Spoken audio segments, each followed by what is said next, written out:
saya ikut seleksi pengurus OSIS. Akan berangkat LDKS, latihan dasar kepemimpinan siswa.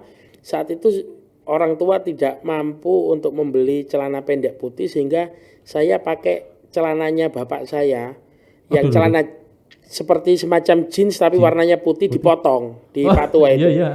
Kan warnanya mencolok sekali.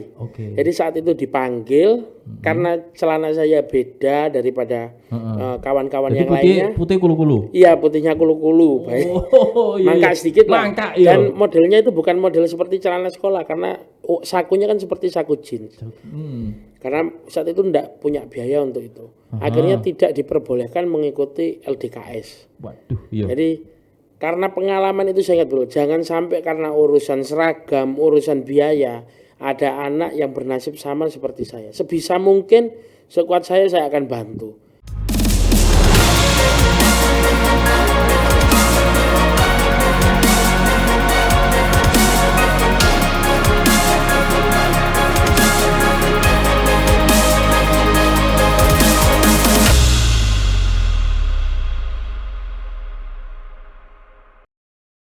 Assalamualaikum warahmatullahi wabarakatuh. Selamat siang para Tribuners. Saat ini saya kehadiran tamu yang spesial, tamu istimewa saya pikir. Dia adalah politisi muda, caleg pemula, Ahmad Hidayat. Ya, Ahmad Hidayat adalah saat ini tim ahli di DPRD Kota Surabaya, sekaligus tim ahli Wakil Wali Kota Surabaya, Cak Ji Armuji. Ya, selamat datang di rumah kami, di podcast kami, Mas Ahmad. Assalamualaikum warahmatullahi wabarakatuh. Selamat siang, Tribuners, sama Cak Faik. Ya. Sudah kenal lama tapi baru diajak podcast ini. Kenal lama podcast, tapi saya selalu akrab dengan Cak Ahmad ini di lapangan. Iya. Oke. Saya manggilnya apa ini? Cak Ahmad saja. Aha biasanya. Oh, Aha. Ahmad Hidayat, Aha. Oke. Ada harapan. Ada harapan. Harapan menang tentu ya. Amin. Amin. Ya. Oke. Mas Ahmad atau Aha. Ya. Memang saat ini sedang berpikir bagaimana 2024 adalah momen di mana Mas Ahmad ingin terjun langsung ke situ. Kalau saya sendiri sudah terjun di politik sejak tahun 2013. Saat itu masih Pilgub Jawa Timur. Terjun sebagai anggota, di situ mulai berkecimpung. Saat itu juga menjadi ketua Karang Taruna, juga sekretaris RW. Mulai berkecimpung di situ. Oleh sekarang, alhamdulillah sejak 2019 saya diberikan amanah, dipercaya untuk membantu kepemimpinan DPC PDI Perjuangan Kota Surabaya saat ini yang diketuai oleh Pak Adi Sutarwiono dan sekretarisnya Pak Baktiono. Saya selaku wakil sekretaris bidang program. Jadi wakil sekretaris DPC PDIP Kota Surabaya. Bidang program. Ya, Pak Adi Sutarwiono itu alma maternya Surya. Oh iya. Termasuk yang sering ngajari saya membuat berita. Iya cawi. Iya. Baik. Nah. Berarti bukan hal baru ya? Iya. Jadi sebelumnya kami juga aktif di organisasi kemahasiswaan ekstra di KMNI.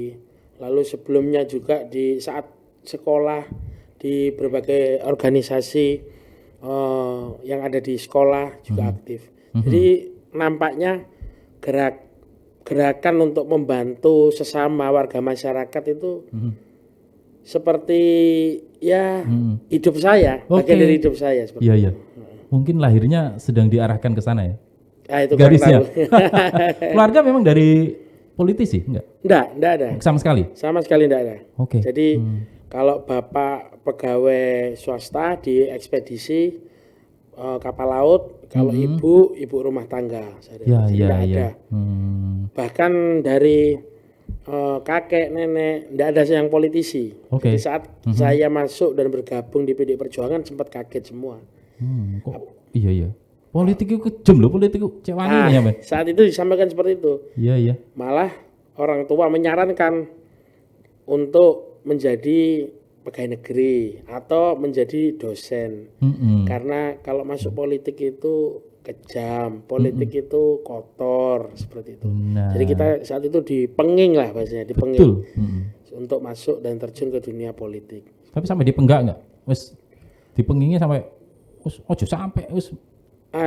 Jadi melalui proses saja, mulanya ya sembunyi-sembunyi. Jadi pada saat itu tahun 2011 sebelum saya bergabung hanya mengenal salah satu anggota DPRD Kota Surabaya yang saat itu menjabat Ketua Komisi D, Pak Baktiono.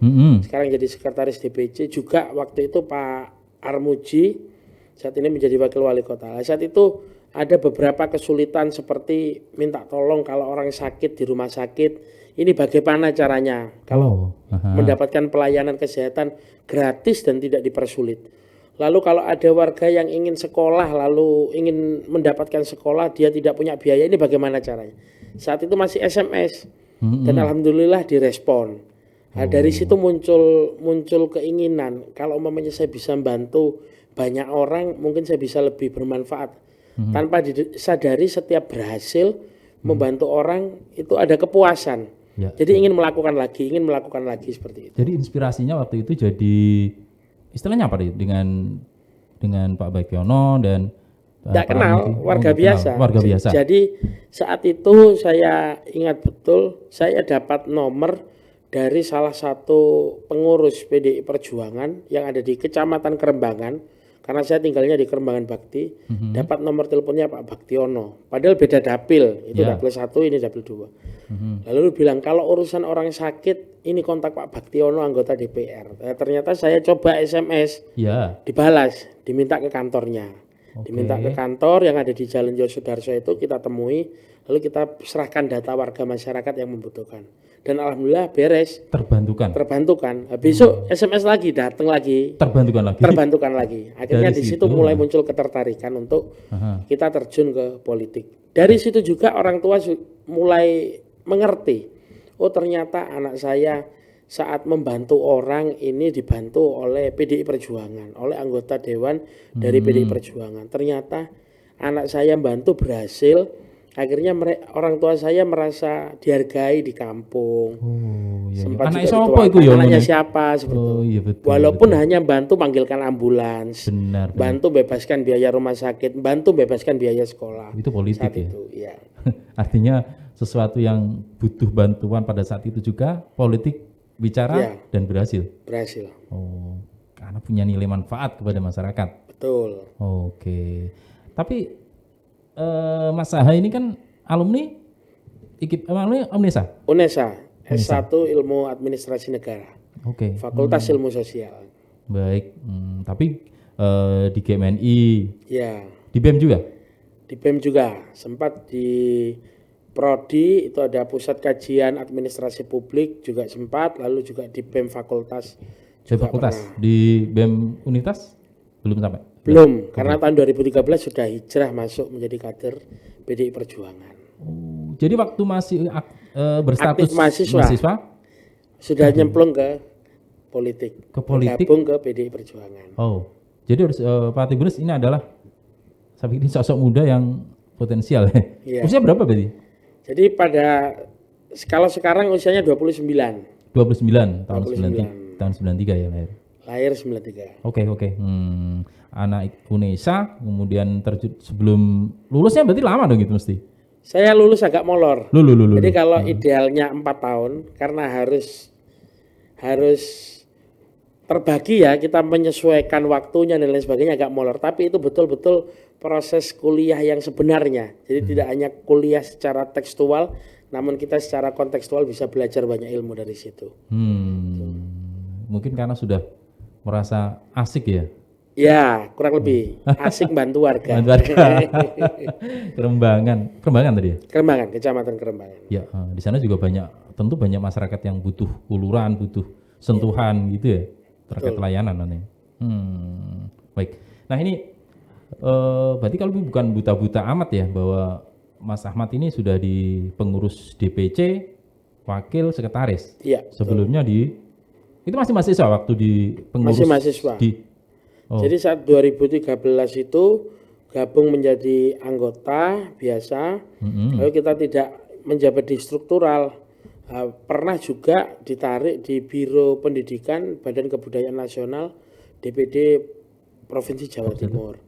Tapi bukan di pengurus intinya, kita tetap mengabdi karena urusannya pendidikan dan kesehatan kita mengabdi. Oke. Nah kemudian menjadi pengurus saat ini adalah wakil sekretaris ya. Bidang program. Ya, itu ceritanya ya Pak Ibu, dari anggota kemudian pasti ada sesuatu yang istimewa kemudian menjatuhkan pilihan pengurus pada Mas Aha. Jadi pada saat itu kami ingat betul itu kalau tidak salah bulan Juli tahun 2019 saat berlangsung Konvercap Kota Surabaya. Ya. Saat itu keputusan Ketua Umum Ibu Hajah Profesor Megawati Soekarno Putri memutuskan bahwa sebagai ketuanya Bapak Adi Sutarwiono, sekretaris Pak Baktiono, bendahara Pak Taru Sasmito. Saya tidak mengetahui kalau keputusannya seperti itu. Lalu dihubungi oleh salah seorang pengurus yang mendapatkan rekomendasi untuk segera merapat. Jadi saat itu datang ke kantor DPD PDI Perjuangan Provinsi Jawa Timur, saya pakai batik. Ternyata pelantikan pengurus DPC menjadi wakil sekretaris bidang program saat itu. Jadi kaget juga, loh ini datang kok banyak orang. Habis itu ternyata diminta membaca kata-kata pelantikan sebagai pengurus DPC. Itu pun masih belum tahu posisinya sebagai apa. Tapi pakai batik tadi itu kebetulan semua pakai batik atau ada yang pakai seragam, ada yang berarti yang lain pakai seragam, saya pakai batik. Caha pakai batik sendiri. Iya.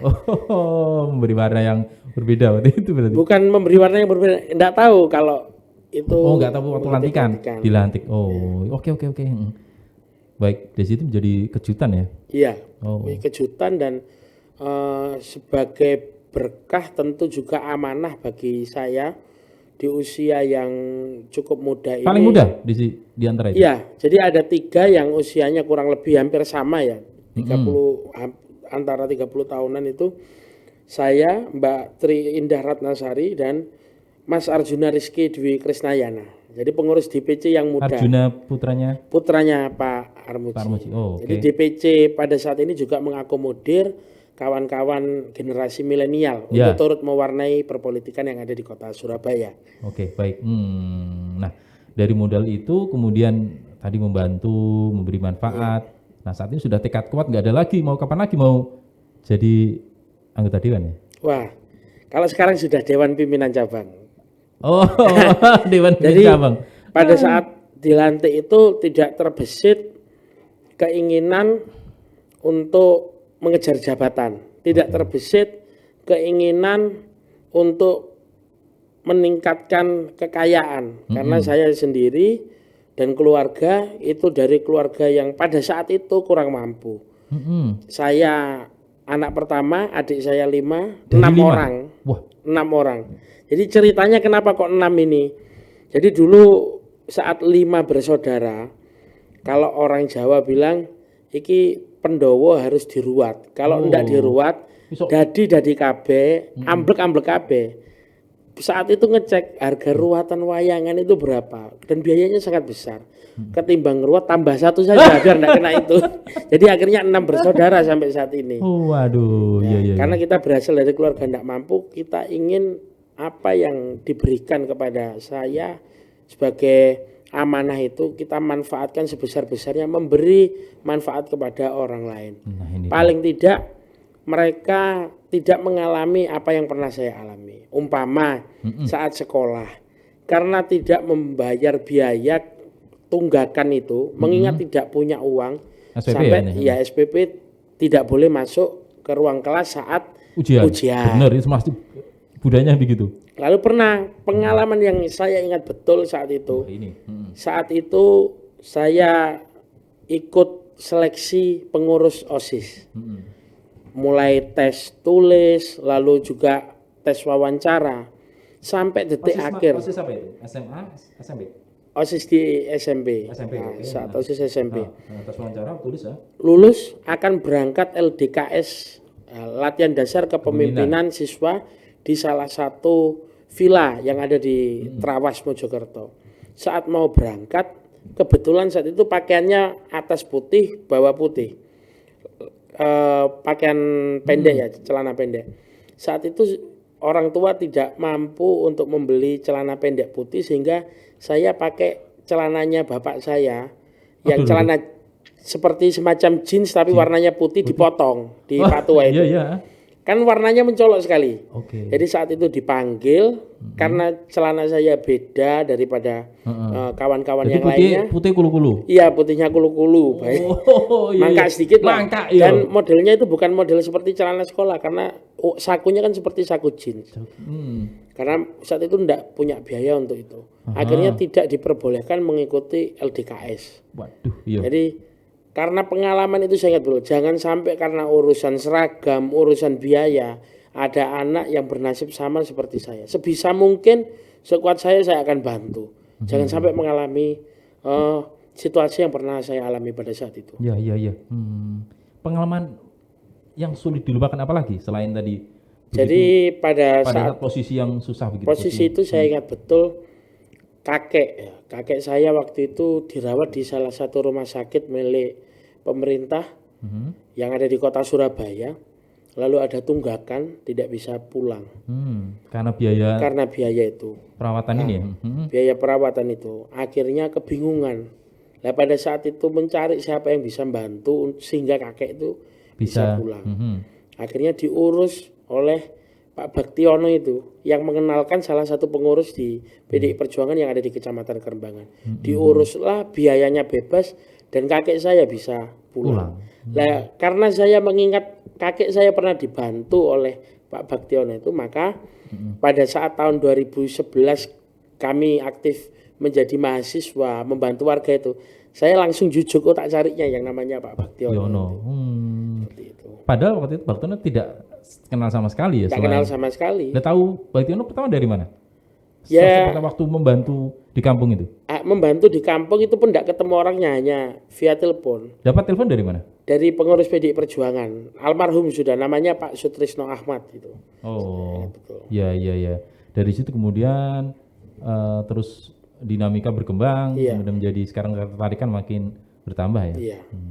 Kalau tidak salah saya membaca CV-nya juga di Pemkot Surabaya itu ada beasiswa generasi unggul. emas. Oh. Dulu namanya bibit unggul. Sekarang generasi emas. Oh. Jadi Partai Buruh di Pemkot Surabaya saat ini ada program beasiswa khusus bagi mahasiswa yang kurang mampu. Kalau sekarang istilahnya mahasiswa dari masyarakat berpenghasilan rendah. Nah, Cak Ahmad ini sosok yang cerdas, sosok yang memenuhi syarat mendapat beasiswa itu waktu itu ya. Itu waktu di semester berapa dapat beasiswa? Sejak semester pertama. Oh. Jadi pada saat itu ceritanya ibu saya membaca koran, lalu ada pengumuman beasiswa. Jadi saat itu mendatangi salah satu kampus negeri di kota Surabaya. Ternyata malah sekolah saya tidak tahu bahwa ada beasiswa itu. Akhirnya ya ibaratnya ngotot, nyoba sendiri lah. Akhirnya kita diterima di UNESA, jurusan S1 Ilmu Administrasi Negara, mengikuti tahapan seleksi, diterimalah di beasiswa Bibit Unggul. Bibit Unggul. Pada saat itu namanya Bibit Unggul yang ada di UPTD Pondok Sosial Kalijudan. Oh, Villa Kalijudan Indah. Oh iya, tahu. Di situ berarti nginap di sana? Nginap di sana. Benar, iya. Jadi itu dapat uang saku, lalu ditanggung seluruh biaya SPP-nya dan ada uang praktikum setiap 6 bulan sekali. Wah, jadi nginapnya harus di sana bersama kawan-kawan tunagrahita. Iya. Tapi luar biasa ya.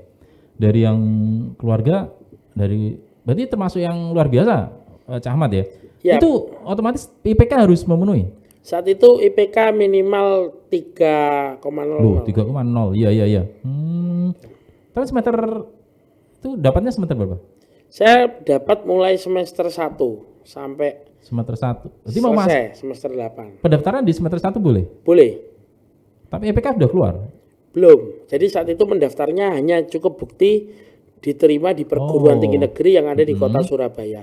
Lalu untuk mempertahankan itu, maka indeks prestasi semesternya minimal 3. Oh. Tapi juga dibatasi 8. Tadi berapa lama kuliah? Kalau saya kuliah itu 12 semester. 12. Jadi yang 8 semester dibiayai pemerintah Kota Surabaya, 4 semester biaya dewi. Biasa dewi. Oh, berarti ini di kuliah enggak? Apa di biasa tadi enggak gelem lulus? Iya, jadi harus tanggung jawab. Iya. Jadi dihentikan otomatis ya. Baik. Nah, sekarang kalau sudah dari awal mulai mengenal dan sekarang sudah cinta ya dengan politik gitu. Nah, kita ingin tahu caleg pemula Cek Wani ini ya, sampean walaupun sudah tahu mungkin dunia kanan kiri tahu ya, tapi sebagai caleg pemula modal apa yang bisa sampean bawa untuk, kalau sekarang ini kan masyarakat relatif pragmatis ya. Walaupun kita yakin lah itu tidak dengan sendiri nanti akan teredukasi masyarakat gitu, tidak hanya pragmatis gitu. Nah, bagaimana Cak Ahmad nanti bisa menatap 2004 sebagai caleg pemula? Kalau ditanya modal kita hanya modal nekat sama modal sosial. Oke, bonek ya? Bonek, Surawani Boyotang, Surabaya Wani Utang. Nah, jadi modal kita hanya itu. Kalau umpamanya ditanya modal uang harus bermodal sekian, saya belum pernah kepikiran. Karena sampai di titik ini, saya bisa jadi wakil sekretaris Dewan Pimpinan Cabang, dipercaya, lalu bisa berkomunikasi dengan banyak orang. Itu sungguh luar biasa dan tidak terbayangkan. Dari pengalaman-pengalaman itu, maka saya meyakini bahwa di politik ini saya tidak hanya ngejar kalungguan, tidak hanya ngejar kekayaan saja, tidak hanya ngejar kepingin jadi dewan saja, tapi bagaimana dimanapun kita berada, kita bisa memberikan manfaat kepada warga kota Surabaya dan juga memberikan manfaat kepada kader-kader PDI Perjuangan yang bersama-sama saya itu. Makanya saya kalau umpamanya diturun ke masyarakat dan lain sebagainya, seringkali ada bicara, gak ono duit, gak payu dan lain sebagainya. Wah percuma, sekarang biaya kosnya tinggi, kos politiknya tinggi. Ya tidak sepenuhnya saya meyakini itu. Karena apa? Karena saya meyakini kalau saya memiliki niat tulus untuk membantu warga, saya punya tekad untuk memeratakan keadilan sosial, yang ketemu saya mesti niatnya sama. Orang yang frekuensinya sama. Yang getarannya sama, suasana kebatinannya sama. Dan sampai saat ini pun setiap kita cangkruan, jagongan bersama warga, yang ikut itu banyak. Ya mohon maaf kadang sampai lebih. Jadi kita hanya mampu untuk belikan kopi atau apa jagongan untuk 20, 30, 40 orang. Kadang sampai 80, sampai 100 padahal hanya di tingkat RT, walaupun hanya lesehan, makan kacang bersama. Di situ ternyata masyarakat itu haus akan wawasan, haus akan ada orang yang mau mendampingi pada saat-saat sulit. Istilahnya kalau seringkali Pak Ketua menyampaikan ke saya, Pak Adi Sutaryono itu, kalau umpamanya kamu datang pada saat orang itu punya gawe, kamu buwuh 5 juta pun mereka akan lupa karena yang buwuh banyak. Tapi kalau kamu datang pada saat mereka kehabisan bensin, kamu kasih uang 20.000, 50.000, mereka akan ingat. Maksudnya apa? Maksudnya saat masyarakat itu membutuhkan, mereka akan ingat itu sepanjang masa, dan itu terbukti. Orang yang pernah saya bantu di tahun-tahun sebelumnya, entah itu bantu sekolah, entah itu membebaskan ijazah, entah itu membantu meneruskan, membuatkan surat supaya kampungnya terpasang PJO dan lain sebagainya. Sampai sekarang itu ingat. Loh Mas, terima kasih, ini loh hasilnya sampean. Padahal saat itu lupa kita, yang mana tahun berapa itu ya gitu. Waduh. Gitu. Tapi termasuk beruntung ya, posisi mau bantu, Caha sudah ada di posisi bisa membantu dengan sebagai pengurus DPC. Iya, itulah yang menjadi keberuntungan bagi saya. Jadi saya juga tidak merasa bahwa saya hebat, saya pintar, tidak pernah terbesit. seperti itu. Saya ini orang yang beruntung bejo mendapatkan amanah seperti ini, lalu dipercaya untuk bisa membantu warga masyarakat seperti itu. Wah, luar biasa ini, inspiratif. Bagaimana masyarakat ditempatkan pada posisi teratas ya, Iya. untuk membantu pada saat yang pada saat yang waktu yang memang dia butuh. Iya. Oke, jadi kapitalnya adalah selama ini bagaimana kita secara sosial kita siap membantu. Iya, betul. Kalau kapital duit, ya kita ndak berpikiran seperti itu.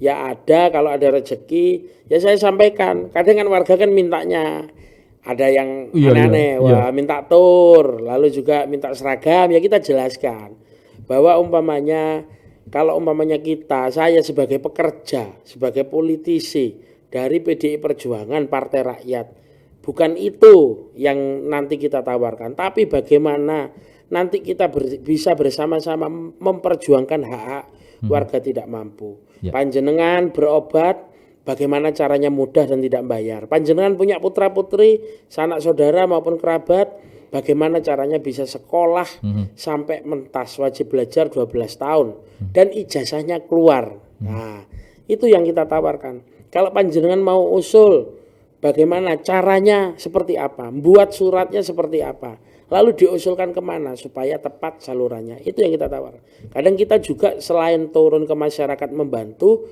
juga memberikan edukasi bahwa menjadi pekerja politik, menjadi politisi itu bukan menjadi sinterklas, tapi berjuang bersama-sama ya apa mereka bisa meningkat taraf kehidupannya melalui kebijakan-kebijakan yang ditelurkan nantinya. Waduh. Wis koyo anggota dewan kamu. Dewan pimpinan cabang. Iya. Oke, ini setahun ini kita coblosan 14 Februari 2024 ya? Iya. Praktis 1 tahun. Seoptimis apa dengan persaingan yang belum di internal? Saya memiliki optimisme bahwa PDI Perjuangan di Kota Surabaya 2024 pasti akan menang dan rakyat yang menang. Nggak harus saya yang jadi. Ya. Tapi saya memiliki optimisme PDI Perjuangan 2024 di Kota Surabaya menang dan rakyat Kota Surabaya yang menang. Jadi kita ini sekali lagi tidak mengejar posisi, tapi kita ingin mencapai visi bersama. Bahwa politik itu tidak hanya perebutan kekuasaan, lebih dari itu politik itu adalah pendistribusian kesejahteraan bagi warga. Seperti itu. Baik Tribuners, Cak Ahmad ini sedang menatap optimisme 2024. Nah, hanya sistem pemilu saat ini masih digodok, belum ada final keputusan ya. Nah, Cak Ahmad mengikuti begitu. Kalau itu jadi keputusan terbuka, ini makin artinya optimisme makin bertumbuh. Tapi kalau tertutup, bagaimana nasibnya orang-orang seperti sampean, Cak? Jadi saya akan mengikuti apa yang menjadi keputusan partai, apa yang diputuskan oleh Ibu Ketua Umum saya akan ikuti, karena kita harus siap sebagai kader partai bahwa apapun yang menjadi keputusan itu tujuan besarnya adalah bagaimana nanti kita bisa bersama-sama untuk mensejahterakan warga. Itu saja. Kalau saya mementingkan diri sendiri, terus ini tidak cocok dan lain sebagainya, ya nanti tidak akan menjadi tatanan yang kompak dalam proses berpolitik yang baik seperti itu. Kita berpolitik yang terpimpin seperti itu. Di PDI Perjuangan seperti itu. Kalau anak-anak muda melek politik seperti Caha ini, barangkali dia tidak akan ketakutan ya mau terjun ke politik, karena politik kejam, politik ngeri, politik serba tidak bahagia, tidak fun gitu dah. Jadi ya semua tergantung sudut pandangnya. Malah kalau umpamanya seperti saya ini, sehari tidak ada aktivitas, tidak ada yang mengeluh, tidak ada yang WA, WhatsApp ataupun nelpon urusan orang sakit, urusan ijazah ditahan, urusan apa. Malah resah ini, badan sakit semua. Kalau banyak itu ya capek, tapi hati itu lega, tidur tenang, nyenyak, bangun semangat lagi seperti itu. Betul. Jadi garis politik dimaknai bagaimana tadi ya memenuhi hak-hak masyarakat, memenuhi hak-hak orang orang yang membutuhkan yang tidak mampu seperti itu. Kalau tidak dengan politik kesusahan tentu ya. Susah. Jadi asumsi itu harus dipatahkan. Kadang bicara saya kalau politik itu kejam, kotor dan lain sebagainya. Hampir seluruh hal di negeri ini semuanya bermuara pada yang namanya urusan politik. Entah itu membuat undang-undang, peraturan daerah. Nah, keputusan politik itu bisa mempengaruhi. Iya. Tapi untuk sampai pada ke politik itu harus mau banting tulang, mau kerja keras. Ya harus. Iya. Tidak boleh lah kita mendapatkan sesuatu tanpa kerja keras. Jadi memang harus berkeringat supaya merasakan nikmatnya perjuangan itu tadi. Nah ini dia, betul. Baik, jadi besok kalau coblosan dengan sistem yang kita belum tahu ya. Apapun sistemnya, siap. Saya meyakini bahwa PDI Perjuangan di Kota Surabaya menang dan rakyat Kota Surabaya akan menang. Oke. Ya, mudah-mudahan ya. Iya. Tapi ini memang Surabaya adalah kandangnya. Iya, betul. Kandang banteng. Jadi semenjak dipimpin oleh Pak Adi Sutaryono, progresnya luar biasa dan terakhir kemarin survei kita di bulan Desember menunjukkan elektabilitas partai PDI Perjuangan di angka 47,2%. Wow. Elektabilitasnya. 47,2%. Ya, sisanya di partai-partai. Sisanya di partai lain. Itu masih memiliki kemungkinan kalau kita kerja terus, turun terus, ya bisa tambah lagi. Itu hebatnya PDI Perjuangan di Kota Surabaya setelah dipegang oleh tangan dinginnya Pak Adi Sutaryono. Wah. Oke, Caha. Kita ingin tahu ya, besok kalau misalnya berkemungkinan calon seperti anggota Dewan Pemula begini, caleg pemula sekarang sudah ada berapa di DPR di DPC PDIP Surabaya yang mendaftar caleg melalui PDIP berapa di Surabaya? Jadi kalau di Kota Surabaya 200% dari mana itu? Dari kuota anggota dewan, jadi sekitar 100 yang sudah mendaftar. Semua sudah dilakukan proses sesuai dengan peraturan partai, proses administrasi, lalu kemarin juga pembekalan, lalu juga nanti ini caleg-caleg maksudnya? Iya, caleg-caleg itu. Nanti keputusannya siapa yang ditugaskan untuk berjuang menjadi calon anggota legislatif di Kota Surabaya merupakan keputusan dari Dewan Pimpinan Pusat Partai seperti itu. Jadi saat ini sudah digodok, sudah melalui proses dan diajukan ke DPP. Iya. Berapa caleg yang nanti akan mendapat penugasan sebagai caleg itu sistemnya gimana? Ya nanti kan sesuai dengan jumlah kursi di masing-masing dapil, berarti ada 50 dibagi 5 dapil itu. Kita 5 dapil. Di Surabaya ada 5 dapil. Ada 50 orang nanti yang akan ditugaskan berjuang di situ. Setelah melalui tahapan-tahapan itu. Sementara yang mendaftar ada 100 lebih. Iya. Iya. Tapi Caha ini menjadi yang bukan bagian dari yang 50 terbuang, tapi 50 yang teratas. Iya.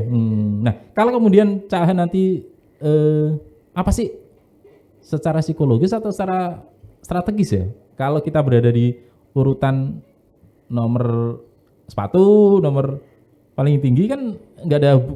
Kalau itu terbuka, tidak perlu ketakutan hal begitu. Iya. Kalau kita itu yang penting tadi ya menata niat itu. Kita niatnya apa di sini? Umpamanya kalau kita niatnya memiliki visi besar untuk mensejahterakan warga, ditempatkan, ditugaskan dimanapun kita harus siap. Saya memiliki keyakinan bahwa kalau yang namanya amanah itu, kita kalau itu memang menjadi garis tangannya, sejauh apapun mesti akan kepegang. Tapi kalau itu bukan garis tangannya, sedekat apapun pasti tidak bisa pegang kita. Tapi kita melihat bahwa itu harus dijiwai, diniati sebagai proses ladang pengabdian kita sebagai manusia untuk bermanfaat kepada manusia lainnya seperti itu. Oke. Nah kalau kemudian tadi mau saya dapat nomor urut berapa? Dimanapun, nomor berapapun sebagai kader partai siap. Oke. Optimisnya luar biasa, Caha ini. Apa karena sudah lama dekat orang-orang begitu? Enggak juga. Jadi optimisme ini semakin tumbuh, bukan optimisme untuk mengejar posisi itu tadi, tapi untuk melipat gandakan supaya kita bisa membantu warga masyarakat itu semakin banyak kita turun. Tadi saja saya turun di salah satu kelurahan yang ada di Kecamatan Simokerto. Dalam rangka apa turun itu?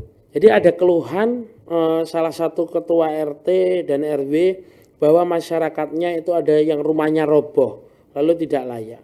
Lalu saat itu mendapatkan bantuan, entah alasan apa bantuannya itu tidak diberikan lagi. Entah itu proses administrasinya. Lalu kita lihat kondisinya. Lalu kita melihat sendiri masyarakat itu duduknya bagaimana, tidurnya bagaimana, rumahnya bagaimana. Bayangkan kalau hujan bagaimana. Lalu kita disentuh, tak doakan kamu nanti ya, tak doakan moga sehat, moga itu menjadi energi sehingga kita memiliki memiliki hasrat keinginan. Kalau saya umpamanya bisa, ya kami akan perjuangkan seoptimal mungkin seperti itu. Oke, ya. Baik, Caha ini memang sedang sudah mulai terus berkelana untuk memenuhi hak-hak rakyat ya. Baik, para Tribuners. Saya ingin tahu ini terakhir ya, Caha, kira-kira Saman sama sendiri nggak ada ketakutan apapun ya menghadapi persaingan caleg besok itu? Takut saya itu kalau bohong, takut saya itu kalau ngelukai hati rakyat. Oke. Ya luar biasa. Baik, Pak Tribuners. Karena dulu itu pernah dosen saya yang ngasih pesan. Jadi ada salah satu dekan saya nyampaikan, Pak Ketut Prasetyo nyampaikan, kamu mau jadi akademisi atau politisi? Loh, kan bedanya apa Pak? Pak, kalau jadi akademisi itu boleh salah, nggak boleh bohong.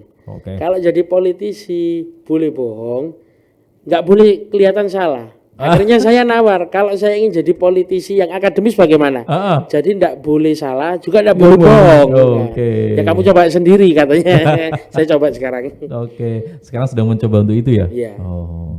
Baik, Pak Tribuners, senang sekali sudah bisa ngobrol dengan Ahmad Hidayat, Wakil Sekretaris DPC PDIP Kota Surabaya. Saat ini sedang berjuang untuk memenuhi hak-hak masyarakat melalui caleg di pemilu 2024 Februari besok. Oke, Cak Ahmad, terima kasih sekali sudah bersama para Tribuners, sudah hadir di podcast kami. Sampai ketemu di podcast berikutnya. Siap. Jangan bosan-bosan. Cak Faik, para Tribuners kalian. Oke. Terima kasih. Sukses. Terima kasih.